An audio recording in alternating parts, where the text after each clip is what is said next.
बिहारी के जो दोहे हैं उनमें श्रृंगार की प्रधानता विशेष रूप से रही है और श्रृंगार रस के सभी अंगों को बिहारी ने अपने दोहों के माध्यम से प्रायः सभी अलंकारों का समावेश भी उन्होंने किया है। और इसके अतिरिक्त भक्ति और नीति के दोहे विशेष रूप से उनके रहे हैं।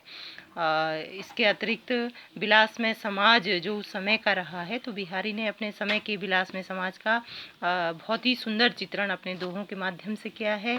और प्राय रीतिकाल के सभी कवि अपने अपने, क्योंकि रीतिकालीन कवि जितने भी होते थे अपने आश्रयदाता राजाओं के आश्रय में रहकर ही और उनके निर्देश पर ही वे जो है काव्य सृजन किया करते थे। तो राजाश्रिता रीतिकालीन कवि या रीतिकालीन काव्य की प्रमुख विशेषता रही है। तो इस बिहारी ने भी अपने दोहों में विशेष रूप से विलास में, उस समय के विलास में समाज का चित्रण किया है। इसके अतिरिक्त रीतिकालीन काव्य की जितनी भी प्रमुख प्रवृत्तियां हैं, विशेषताएं हैं, वो सारी बिहारी के काव्य में देखने को मिलती है।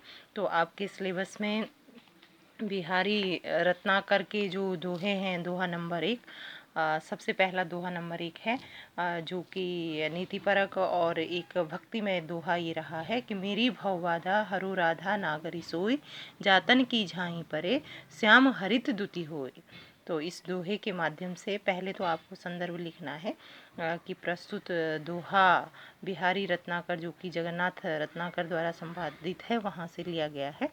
और उसके बाद प्रसंग आएगा कि बिहारी सतसई, बिहारी ने एकमात्र ग्रंथ लिखा है बिहारी सतसई।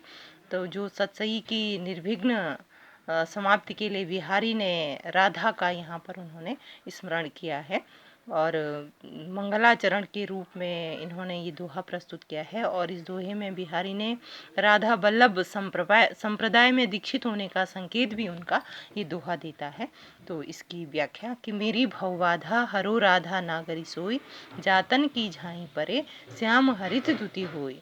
कि इसके राधा की आराधना करते हुए बिहारी ने कहा है कि मेरी भवबाधा हरो राधा नागरी सोई, कि हे राधा, नागरी से तात्पर्य नगर में निवास करने वाली, और हे राधा या हे मेरी जो श्रद्धेय राधा हो और तुम नगर में निवास करने वाली, मेरी सारी जो बाधाएं हैं उनको दूर करो, या मेरे शरीर का ध्यान रखते हुए मेरी सारी बाधाएं दूर करो। जातन की झाई परे, झाई का अर्थ होता है परछाई, श्याम हरित दुति होए। और इतना प्रभाव आपका है कि आपके शरीर की झलक पड़ने मात्र से क्या होता है, जातन की झाई पर, क्या आपके शरीर की परछाई मात्र पड़ने से श्याम हरित दुति हुई, मानो कि कृष्ण का जो रंग है, सांवला रंग है या जो काला रंग है, मानो कि उससे ही उनका रंग जो है वो सांवला हो गया है। तो इतनी प्रतिभा आपके मुखमंडल पर या आपके जिस पर भी आपकी कृपा हो जाती है, उसके सारे कष्ट जो हैं वो दूर हो जाते हैं। तो इस दोहे के माध्यम से कवि ने जो है मंगलाचरण के रूप में और जो रसिक शिरोमणि श्री कृष्ण की प्रियतमा राधा है उसकी वंदना की है। और इस दोहे में कवि ने आराध्य देव विषयक जो भावना है उसकी अभिव्यक्ति की है।